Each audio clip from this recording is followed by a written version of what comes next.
Hello, good afternoon. Today is July 7. So, dyan na podcast akong issue. Flex akong nga damit. And flex my bag. Heart shape. Nakatigo lang. Nagka-pata. Ang siyempre naman, alam mo na, ang akong edad, ako i-base ang akong isip.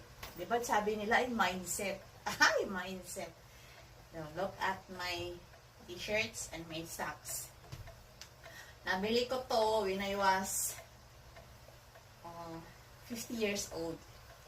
Yung golden birthday. Medyo mali. Ano pa din ko ito ng panahon? Mas slim ay sa karon. Kaya murag 59, 58 pa ito. Karon dili na matago ang tiyan na una. So, gusto ko itong bag na to. Magamit lang to siya pag inani lang.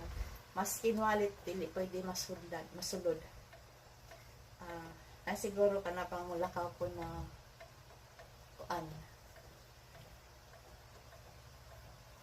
yung easy na. Look, my socks. Tell mo dito sa yellow. Support our life